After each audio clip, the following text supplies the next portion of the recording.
வணக்கம்.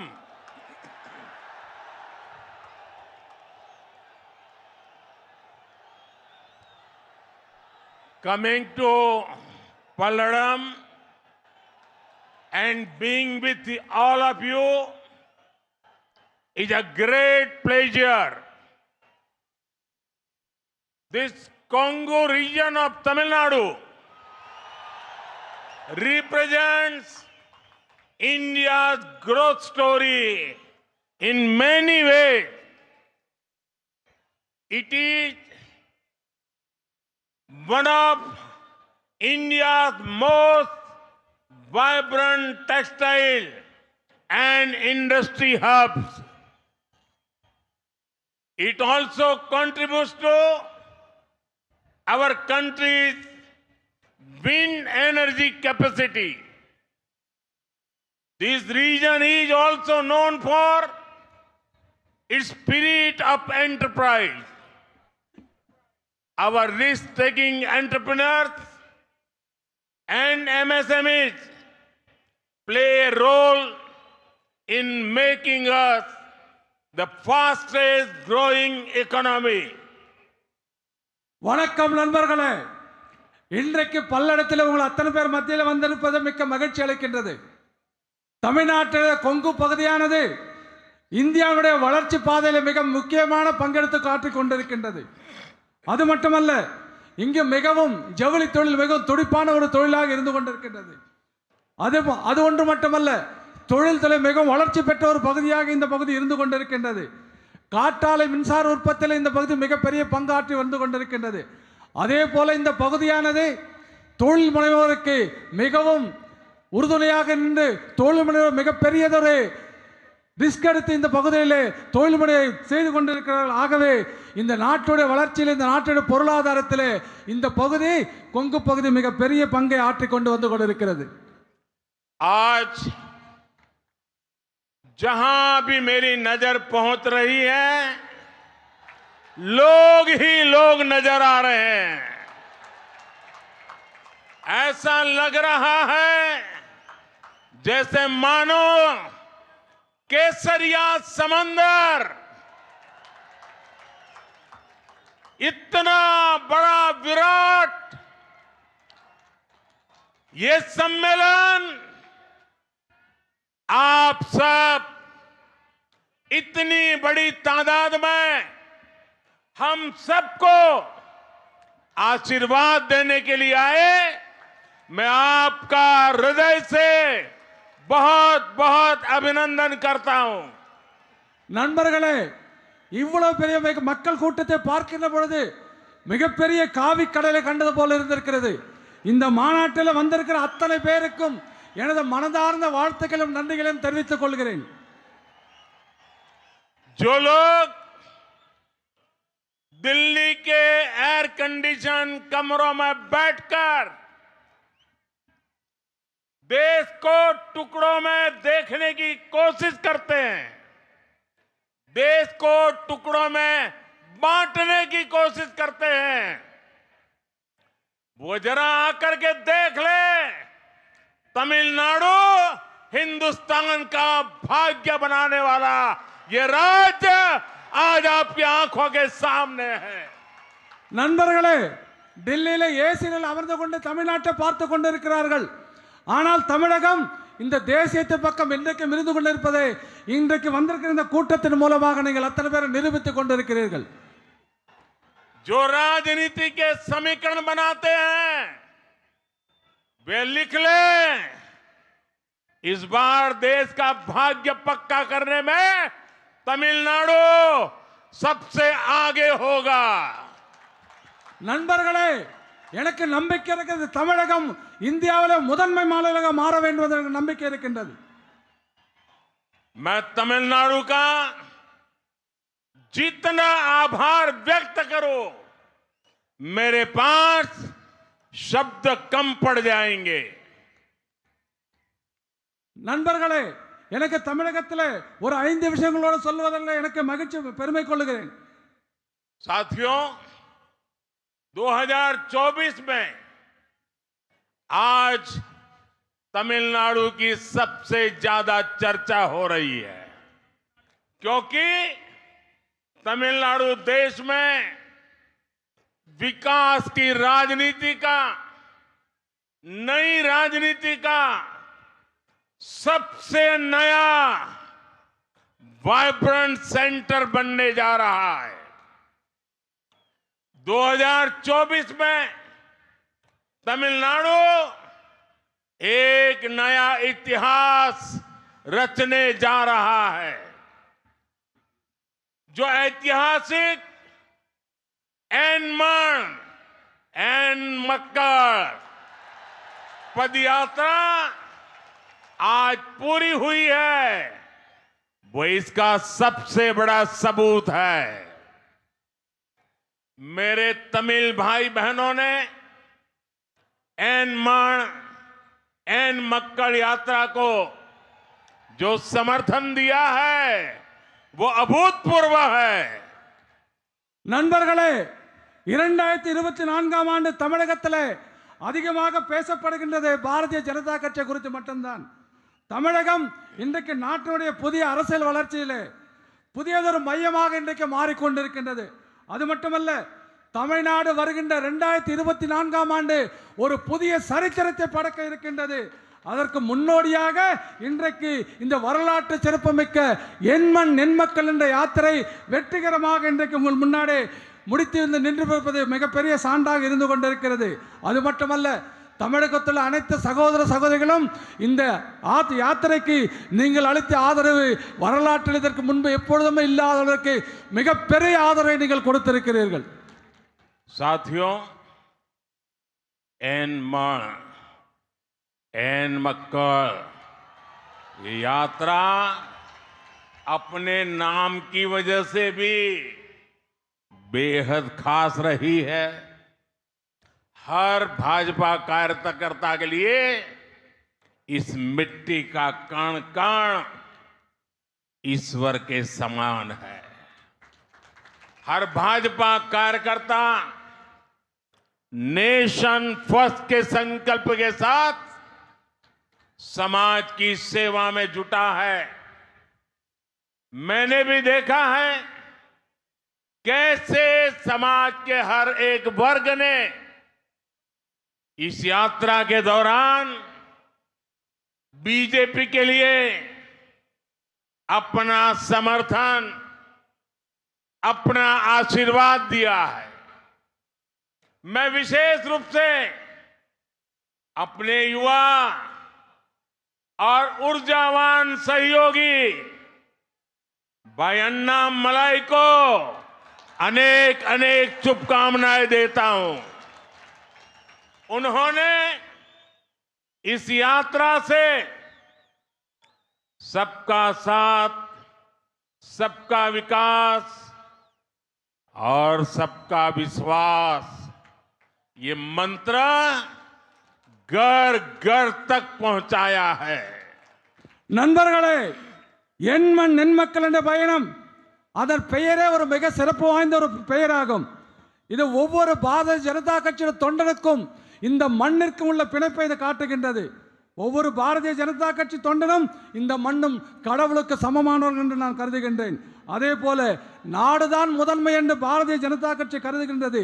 கருதுவது மட்டுமல்ல, இந்த சமுதாயத்தில் இருக்கின்ற அத்தனை பேருக்காக இந்த பாரதிய ஜனதா கட்சி தொண்டர்கள் உழைத்துக் கொண்டிருக்கிறார்கள். ஆகவே இந்த பகுதியில் பாரதிய ஜனதா கட்சிக்கு மிகப்பெரிய ஆதரவு வந்திருப்பது என்பதை நான் குறிப்பாக கவனித்து வந்து கொண்டிருக்கிறேன். அத்தனைக்கு மேலாக இந்த யாத்திரை தலைமை தாங்கி நடத்த சென்ற எனது சகோதரமான ஆற்றல் மிக்க துடிப்பு மிக்க அண்ணாமலை அவர்களுக்கு என்னுடைய மனமார்ந்த வாழ்த்துக்களை தெரிவித்துக் கொள்கிறேன். அவர் வெறும் இந்த யாத்திரை மட்டும் நடத்தவில்லை, சப்கே சாத் சப்கே சொல்லக்கூடிய அனைவரும் உள்ளடக்கிய அனைவருக்கான வளர்ச்சியையும் அனைவருடைய நம்பிக்கையும் ஒவ்வொரு வீடாக கொண்டு சேர்த்திருக்கின்றார்.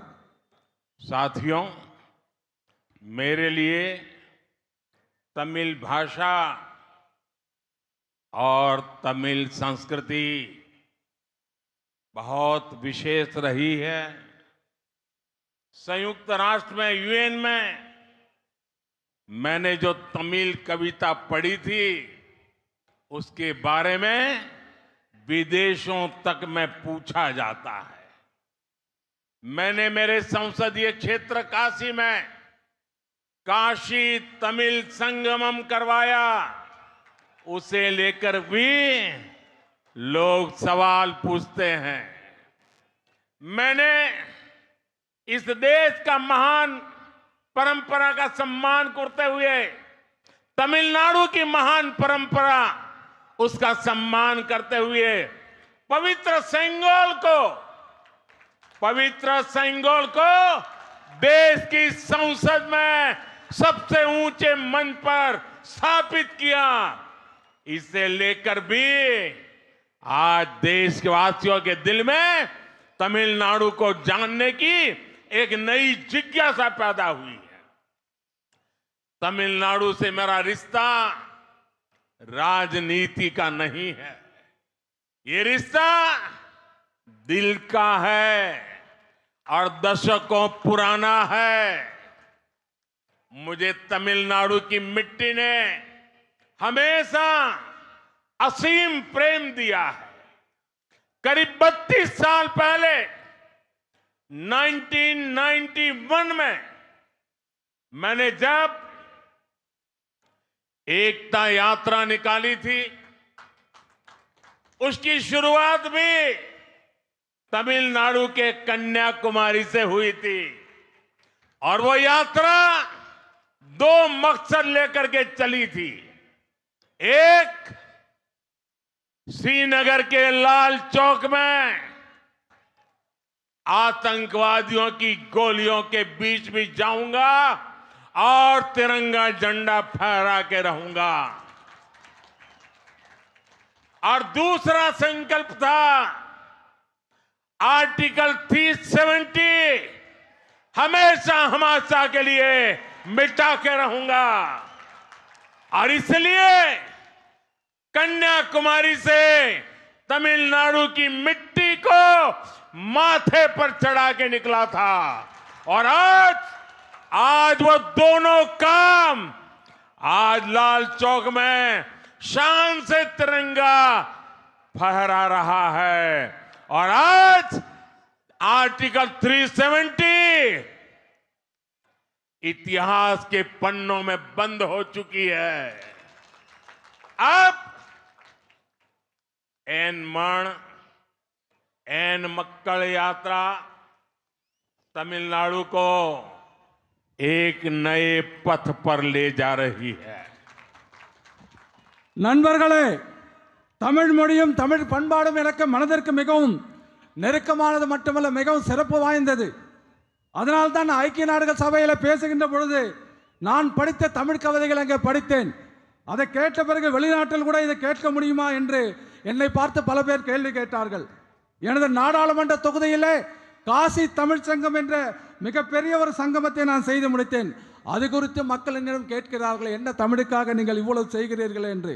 நான் அது மட்டுமல்ல, இந்த நாட்டினுடைய மிக உயர்ந்த இடமான பாராளுமன்றம், அந்த பாராளுமன்றத்தில் தமிழகத்துடைய செங்கோலை எங்க உயர்ந்த இடத்தில் வைத்து அதற்கு மிக பெரிய மரியாதையை நான் உருவாக்கி கொடுத்திருக்கின்றேன். ஆகவே இது குறித்து தமிழக மக்கள் மிகவும் ஆர்வமாக இருப்பது மட்டுமல்ல, என் மீது மிகவும் அன்பு கொண்டிருக்கிறார்கள் என்று என்னால் சொல்ல முடியும். ஏதோ தமிழ்நாட்டிற்கு எனக்கும் வெறும் அரசியல் ரீதியான உறவல்ல, எனக்கு இது மனதோடு இருக்கின்ற இதயத்தை சம்பந்தப்பட்ட ஒரு உறவாக நான் பார்த்து கொண்டிருக்கின்றேன். நண்பர்களே, இது இன்று நேற்றல்ல, பல ஆண்டு காலமாக நான் தமிழ் மண்ணோடு பிணைந்திருக்கின்றேன். ஆகவே தமிழ் மண் எனக்கு எப்பொழுதுமே பெரிய அன்பை கொடுத்து வந்து கொண்டிருக்கின்றது. சுமார் கிட்டத்தட்ட 32 ஆண்டுகளுக்கு முன்பாக 1991 ஆண்டு ஏகதா யாத்திரை என்கின்ற யாத்திரை தமிழகத்தில் கன்னியாகுமரி துவங்கி காஷ்மீரில் லால் சௌக்கிற்கு நான் கொண்டு சென்ற அந்த யாத்திரையை வழிநடத்தி சென்றேன். அந்த யாத்திரையிலே என் மனதில் இருந்த 2 விஷயங்கள் தான். ஒன்று, காஷ்மீரில் லால் சௌக் என்று சொல்லுகின்ற இடத்திலே நம்முடைய நாட்டினுடைய தேசக்கொடி மூவர்ண கொடி அங்கே ஏற்ற வேண்டும். 2வது, அந்த காஷ்மீர் மாநிலத்தில் கொடுக்கப்பட்ட 370 சட்டத்தை ரத்து செய்ய வேண்டும். இதுதான் அதன் நோக்கமாக இருந்தது. இன்றைக்கு அந்த லால் சவுக்கிலே நிரந்தரமாக நம்முடைய மூர்ண கொடி பறந்து கொண்டிருக்கின்றதை பெருமையாக என்னால் சொல்ல முடியும். அது மட்டுமல்ல, அந்த ஆர்டிகல் 307 என்று சொல்லக்கூடிய 300 அரசியல் சாசன சட்டத்தை ரத்து செய்து அதை தூக்கி குப்பையிலே நாம் வீசியாகிவிட்டது.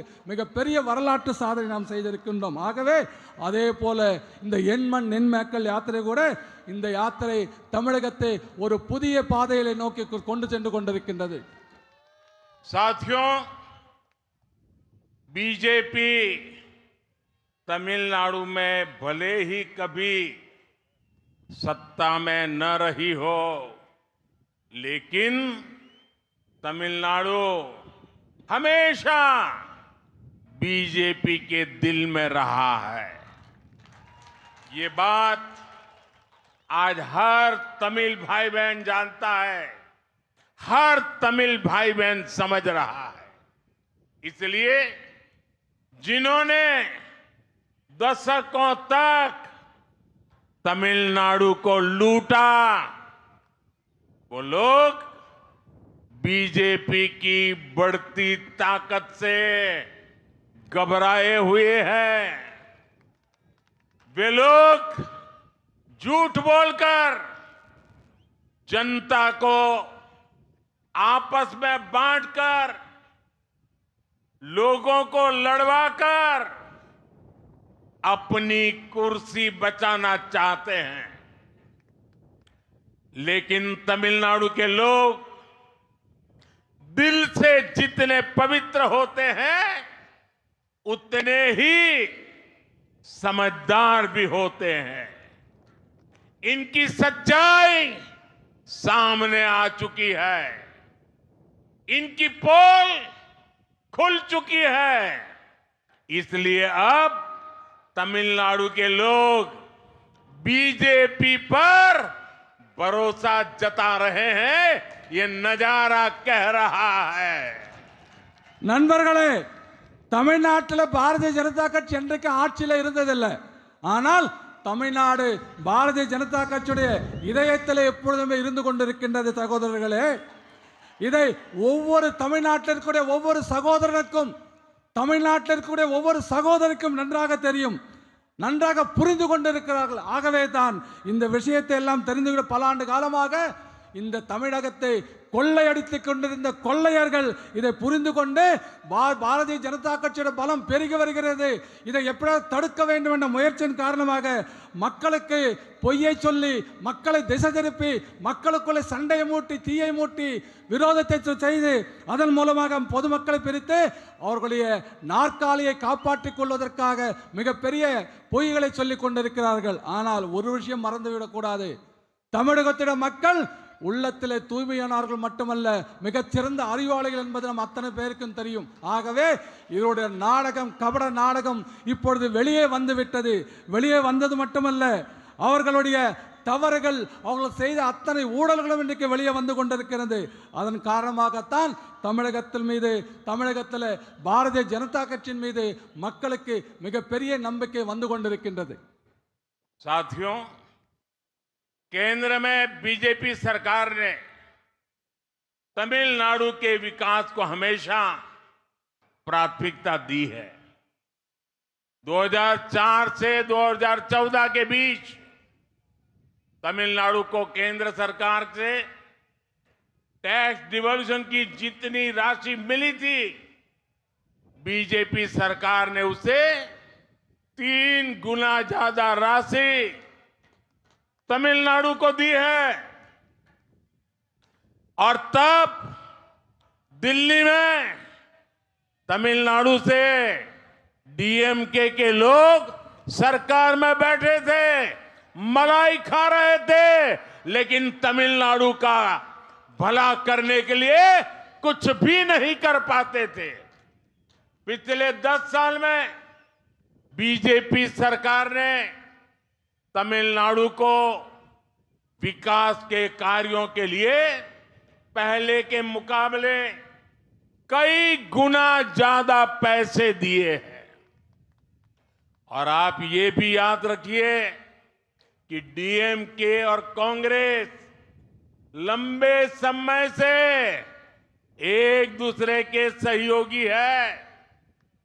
2004 से 2014 तक डीएमके के लोग कांग्रेस की यूपीए सरकार के बड़े मंत्रालयों में बड़े बड़े मंत्री बनकर के बैठे थे, लेकिन इसके बाद भी इन लोगों ने तमिलनाडु के लोगों के विकास को प्राथमिकता कभी भी नहीं दी।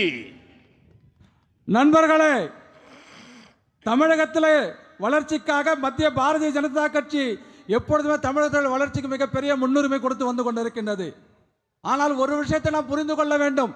2004ஆம் ஆண்டு முதல் 2014ஆம் ஆண்டு வரை மத்திய அரசாங்கத்தில் தமிழகத்திற்கு, அதாவது யூபி அரசாங்கம் காங்கிரசும் திமுகவும் கூட்டணியில் இருந்தபோது அரசாங்கம் எவ்வளவு இங்கே தமிழகத்திற்கு கொடுத்ததோ அதைவிட நம்முடைய அரசாங்கம் கடந்த 10 ஆண்டுகளிலே 3 மடங்கு அதிகமாக பணத்தை வளர்ச்சிக்காக, தமிழக வளர்ச்சிக்காக நாம் கொடுத்திருக்கின்றோம் புரிந்து கொள்ள முடியாது. ஆகவே அது மட்டுமல்ல, வளர்ச்சி பணிகளுக்காக என்னவெல்லாம் தேவை அத்தனை மத்திய அரசாங்கம் செய்து கொண்டிருக்கின்றது. ஆனால் திராவிட முன்னேற்ற கழகமும் காங்கிரஸ் கட்சியும் எத்தனையோ ஆண்டு காலமாக ரொம்ப நண்பர்களாக இருந்து கொண்டிருக்கிறார்கள். கடந்த ஆட்சியிலே 2004 முதல் 14 வரை மிகப்பெரிய மந்திரி சபையில் மிகப்பெரிய முக்கியமான பதவிகளை வைத்திருந்தார்கள். ஆனால் அவர்கள் தமிழ்நாட்டு வளர்ச்சிக்காக எந்த ஒரு திட்டத்தை மட்டும் முன்னெடுக்கவில்லை. மட்டுமல்ல, அதற்காக தமிழகத்திலே வளர்ச்சியிலே எந்த ஒரு பங்கும் அவர்களுக்கு இல்லை என்பதை என்னால் தெளிவாக சொல்ல முடியும். साथियों, मोदी जब काम करता है तो सबके लिए करता है, और इसमें भी सबसे गरीब सबसे ऊपर रहते हैं. इसलिए आज भारत के हर गरीब के पास मोदी इन्हें गारंटी.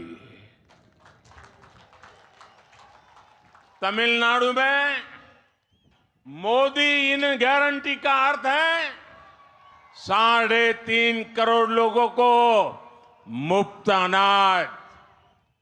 मोदी इन गारंटी का मतलब है तमिलनाडु की 40 लाख से अधिक महिलाओं को धुएं से आजादी, उनके लिए एलपीजी सिलेंडर.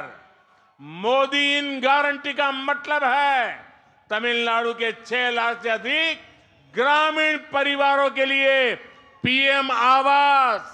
और आज पूरा देश जानता है कि ये मोदी इन गारंटी अब अगले कई सालों तक और चलने वाली है.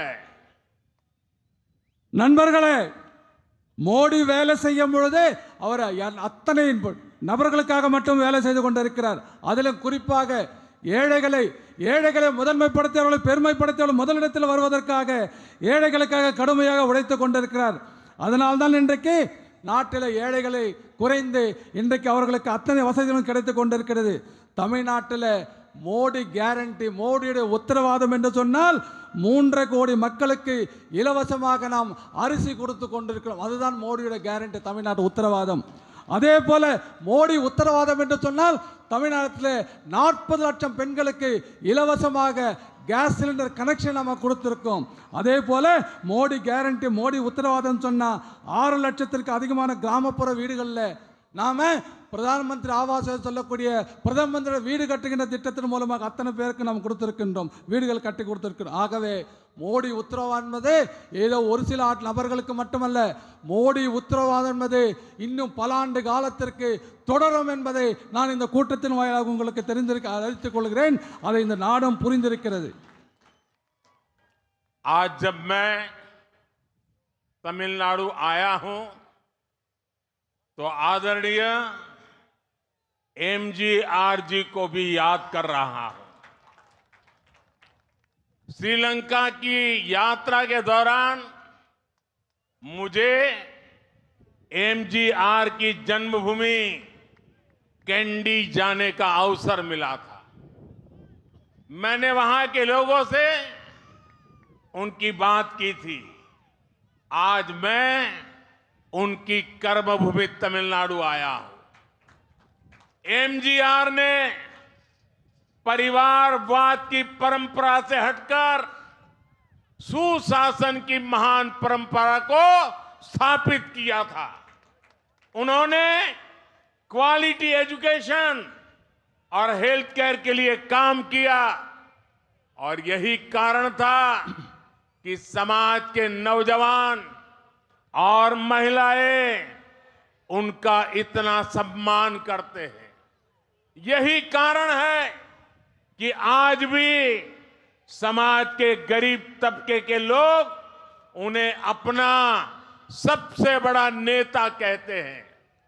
एमजीआर ने परिवार के आधार पर नहीं बल्कि प्रतिभाओं के आधार पर लोगों को आगे बढ़ाया।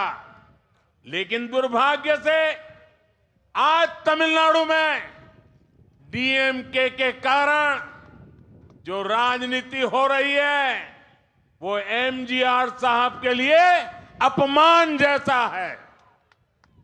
अगर एमजीआर के बाद कोई था तो वो अम्मा जयललिता जी थी, जिन्होंने तमिलनाडु के जनहित और जन कल्याण के लिए अपना पूरा जीवन दिया।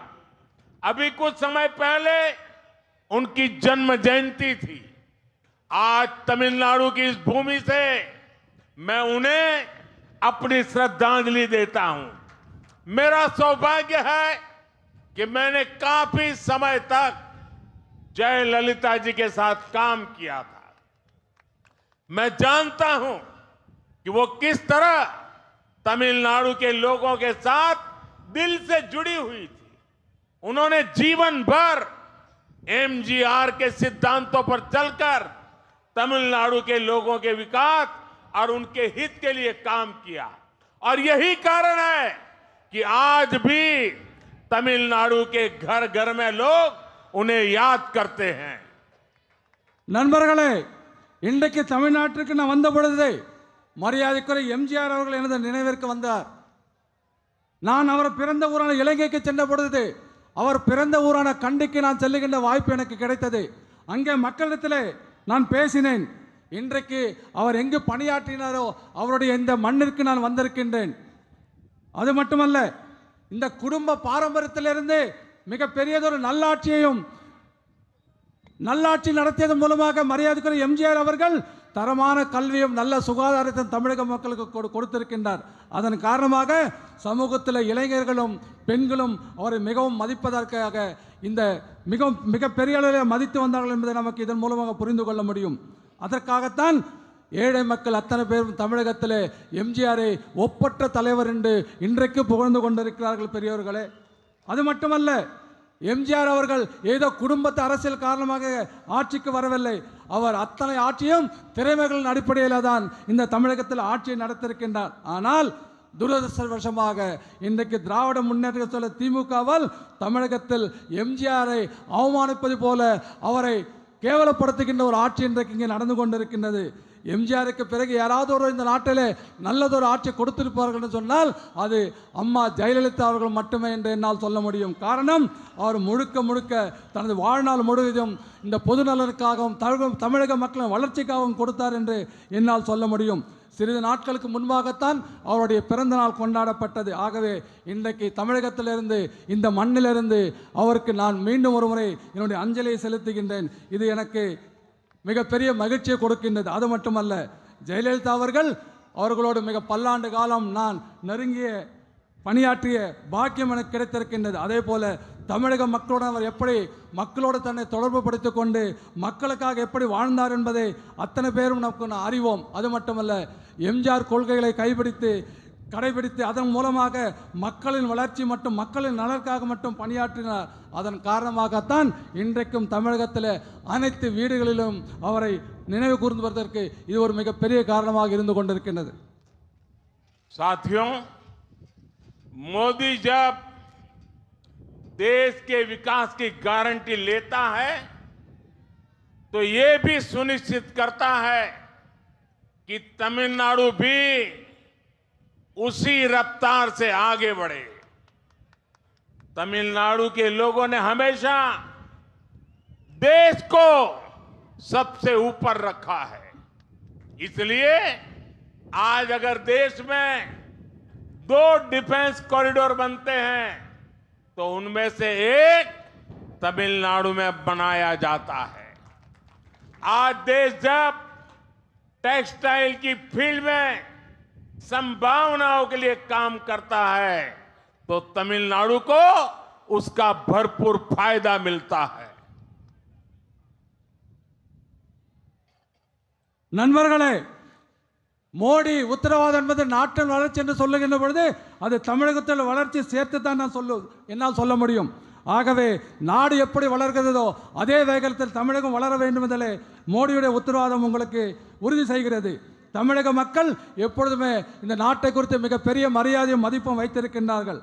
ஆகவே அதனால்தான் தமிழ்நாட்டில் இந்த நாட்டில் நாம் பாதுகாப்பிற்காக 2 தயாரிப்பு இடங்களை தேர்வு செய்கின்ற பொழுது தமிழகம் அதில் ஒரு பாதுகாப்பு தொழிற்சாலைகள் அமைக்கக்கூடிய ஒரு இடமாக தமிழகம் கூட தேர்வு செய்யப்பட்டது.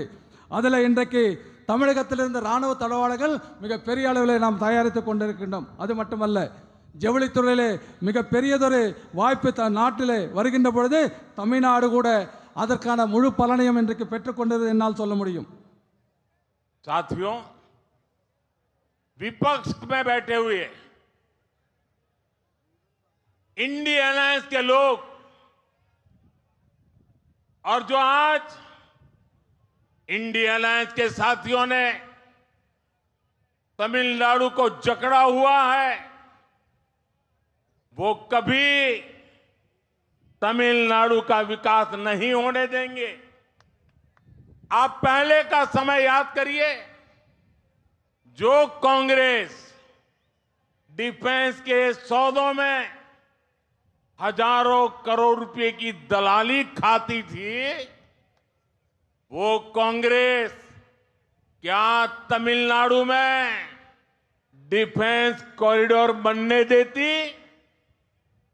आज डिफेंस सेक्टर में देश जो कई गुना निर्यात कर रहा है, उससे युवाओं को जो रोजगार मिल रहा है, क्या कांग्रेस कभी ये होने देती? क्या हमने टेक्सटाइल इंडस्ट्री के लिए पीएलआई स्कीम शुरू की, उसका परिणाम है कि 20,000 करोड़ रुपए के निवेश प्रस्ताव आए, 2 लाख करोड़ के करीब टर्नओवर इससे होगा। इसके अलावा यहां विरुधुनगर में एक पीएम मित्र टेक्सटाइल पार्क भी बनाया जा रहा है। इससे आने वाले समय में लाखों नौकरियों के अवसर बनने वाले हैं। मुद्रा लोन के जरिए भी तमिलनाडु के उद्यमियों को 2 लाख करोड़ रुपए से ज्यादा की फंडिंग दी गई है। आप मुझे बताइए, कांग्रेस सरकार में क्या यह मुमकिन हो सकता था? मोदी तमिलनाडु के विकास के लिए काम कर रहा है और इसलिए ये इंडिया अलायंस वाली पूरी गैंग मोदी से इतना परेशान है। நண்பர்களே, இன்று தமிழகத்தில் இந்தியாவிலே கூட்டணி என்ற ஒரு கூட்டணி இருந்து கொண்டிருக்கின்றது. இவர்களெல்லாம் தமிழகத்தை எப்பொழுது கைப்பற்ற வேண்டும், தமிழகத்தின் வளர்ச்சியை கைப்பற்றிவிட்டால் தமிழகத்தில் வளர்ச்சி ஒருபோதும் வளர்ச்சி இருக்காது என்பதை இதன் மூலமாக சொல்லிக் கொள்கிறேன். வளர்ச்சி வர அனுமதிக்க மாட்டார்கள். நான் ஒரே ஒரு கேள்வி கேட்கிறேன். பாதுகாப்பு ஒப்பந்தங்கள், அதாவது வெளிநாட்டிலிருந்து நம்முடைய இராணுவத்திற்காக வாங்கிய பாதுகாப்பு உபகரணங்களில் கோடிக்கணக்கான ரூபாய்கள் லஞ்சம் வாங்கிய கமிஷனாக பெற்ற காங்கிரஸ் அரசாங்கம் இதெல்லாம் நம்ம தமிழ்நாட்டில் பாதுகாப்பு டிஃபென்ஸ் காரிடர் வந்து அனுமதிப்பாங்களா? இதன் மூலமாக லட்சக்கணக்கான இளைஞர்களுக்கு வேலை வாய்ப்பை காங்கிரஸ் இங்கே பெறுவதற்கு அனுமதிக்குமா? நண்பர்கள் நாம் யோசித்து பார்க்க வேண்டும். அது மட்டுமல்ல, நாம் பெறுகின்ற இந்த ஜவுளி தொழிலுக்காக பீல்லை என்ற திட்டத்தின் மூலமாக தமிழகத்திற்கு 20,000 கோடி ரூபாய் மதிப்பிலான ஜவுளி பூங்கா திட்டத்தை நாம் இங்கே கொண்டிருக்கிறோம். அதன் மூலமாக சற்றேறத்தாழ 2 லட்சம் கோடி ரூபாய் இதன் மூலமாக வருவாய் ஈட்டக்கூடிய நிலைமை இன்றைக்கு தமிழகத்தில் உருவாகி கொண்டிருக்கின்றது. அதன் மூலமாக கோடிக்கணக்கான இளைஞர்களுக்கு வருகின்ற காலகட்டத்தில் வேலை வாய்ப்புகள் கிடைக்கும் என்பதை நான் உங்கள் மூலமாக இதன் மூலமாக சொல்லிக் கொள்கிறேன். அதே போல முத்ரா கடன் திட்டத்தின் மூலமாக தமிழகத்தில் தொழில் முனைவோருக்காக 2 லட்சம் கோடிக்கும் அதிகமான நிதி வழங்கப்பட்டுள்ளது. நண்பர்களே, நீங்கள் சொல்லுங்க, இதெல்லாம் காங்கிரஸ் ஆட்சியில் சாத்தியமாகுமா? நான் கேட்குறேன்.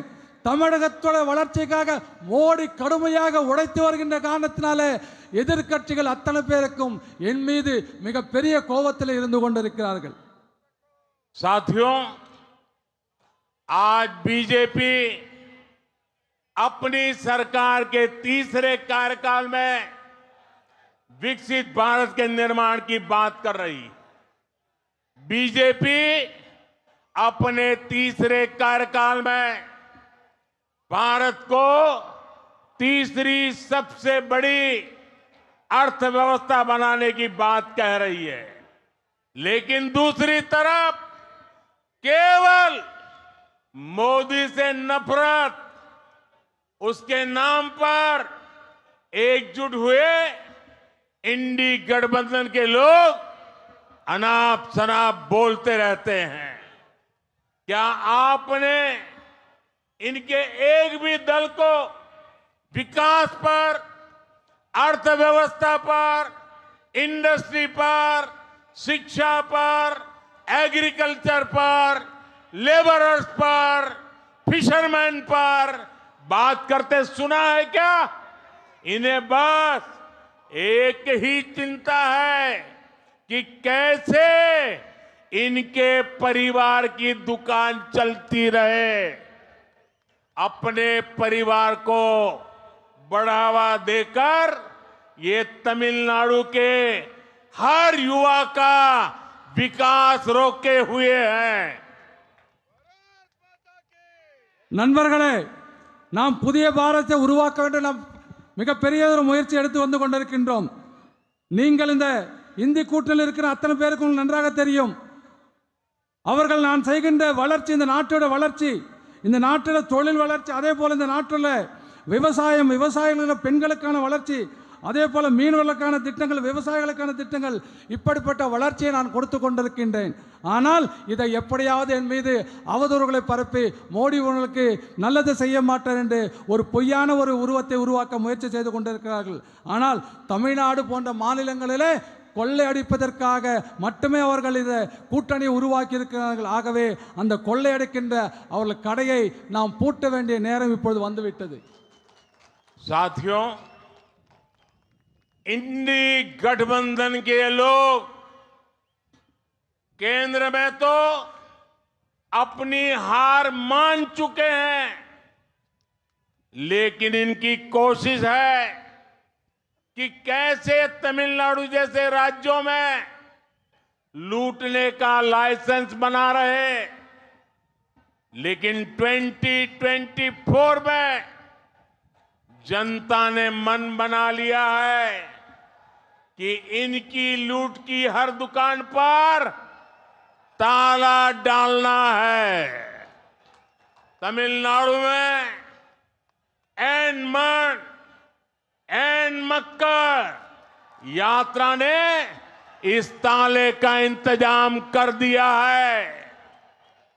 अब तमिलनाडु में भी भाजपा भ्रष्टाचार की राजनीति का अंत करने के लिए तैयार हो रही है।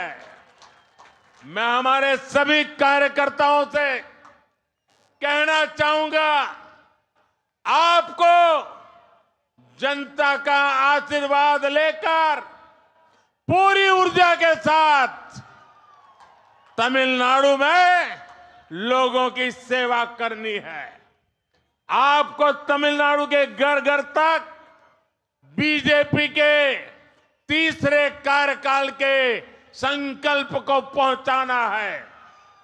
जो मैंने यहां कहा है उसे आपको जन जन तक लेकर जाना है।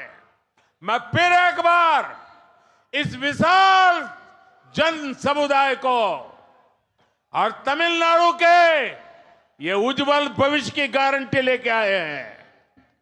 ये तमिलनाडु के युवाओं के भाग्य को बदलने की गारंटी मैं देख रहा हूं। ये युवा तमिलनाडु के अधिकारों के रक्षा की गारंटी आज मैं देख रहा हूं और मोदी आपकी गारंटी के लिए आपके साथ खड़ा है। நண்பர்களே, இப்போ மத்தியில இந்தி கூட்டணி உருவாகி இருக்கிறது. டெல்லியில எல்லாம் தெரிஞ்சு போச்சு, இந்தி கூட்டணி முடிஞ்சு போச்சு, இது ஜெயிக்காத விஷயம் தெரிஞ்சு போச்சு. ஆனால் தமிழகத்தில் மட்டும் எப்படியாவது கொள்ளையடிக்க என்பதற்காக அந்த கூட்டணி முயற்சி செய்து கொண்டிருக்கின்றது. அதனால தான் அந்த கடையை கொள்ளையடிக்கின்ற கடையை பூட்ட வேண்டும் என்று நாம் முயற்சி செய்து கொண்டிருக்கிறோம். 2024 அந்த கொள்ளையடிக்கின்ற கடையை பூட்ட வேண்டும். அதற்காக தமிழ்நாட்டில் நாம் நடத்திய எண் மக்கள் என்ற யாத்திரை மூலமாக அந்த யாத்திரை இதற்கான பூட்டை நாம் உருவாக்கி இருக்கோம் என்பதை இந்த கூட்டத்தின் மூலமாக சொல்லிக் கொள்கிறேன். அது மட்டுமல்ல, தமிழகத்தில் ஊழலுக்கு முற்றுப்புள்ளி வைப்பதற்கு தமிழக மக்கள் தயாராகி கொண்டிருக்கிறார்கள் என்பதை உங்களுக்கு இந்த கூட்டத்தில் சொல்லிக் கொள்கிறேன். அதே போல அத்தனை பேரும் நீங்கள் பாரதிய ஜனதா கட்சியின் தொண்டர்கள் நீங்கள் அத்தனை பேரும் 3வது முறையாக மீண்டும் ஒரு நல்லதொரு ஆட்சி வர வேண்டும் சொன்னால் மக்களிடத்தில் சொல்ல வேண்டும், மக்களிடத்தில் செல்ல வேண்டும், வீடு வீடாக செல்ல வேண்டும், அவர்களிடத்தில் மக்களுடைய அவருடைய ஆசீர்வாதங்களை அவருடைய வாழ்த்துக்களை பெற வேண்டும், வாக்குகளை பெற வேண்டும், மீண்டும் நமக்கு ஆதரவு வர வேண்டும். அது மட்டுமல்ல, இளைஞருக்கான உத்தரவாதம் மோடி உத்தரவாதம் இருந்து கொண்டிருக்கிறது. இந்த லட்சக்கணக்கான மக்கள் கூட்டத்தை பார்த்து நான் பெருமையோடு சொல்லுகிறேன், இளைஞருக்கான உத்தரவாதம் மோடியின் உத்தரவாதம் உங்களுக்கு இருந்து கொண்டிருக்கிறது. இளைஞர் அதே போல உங்களுடைய பாதுகாப்பிற்கான உத்தரவாதம் மோடியின் உத்தரவாதம் இருந்து கொண்டிருக்கிறது மாற்றம் சொல்லிக்கொண்டு நீங்கள் அத்தனை பேரும் மீண்டும் ஒரு முறை பெரிய எண்ணிக்கையில் வந்து நீங்கள் மக்களிடத்தில் சென்று மீண்டும் அவருடைய வாழ்த்துக்களையும் அவருடைய ஆதரவையும் பெற வேண்டும் என்று உங்களை கேட்டுக்கொள்கிறேன். दोनों हाथ ऊपर करके मेरे साथ बोलिए, भारत माता की जय, भारत माता की जय, भारत माता की जय, भारत माता की जय, वंदे मातरम, वंदे मातरम, वंदे मातरम, वंदे मातरम, वंदे मातरम, वंदे मातरम, वंदे मातरम, वंदे मातरम, वंदे। मातरम. बहुत बहुत धन्यवाद। மோடி மோடி மோடி மோடி மோடி சத்தமா கேட்டு சொல்லணும். மோடி மோடி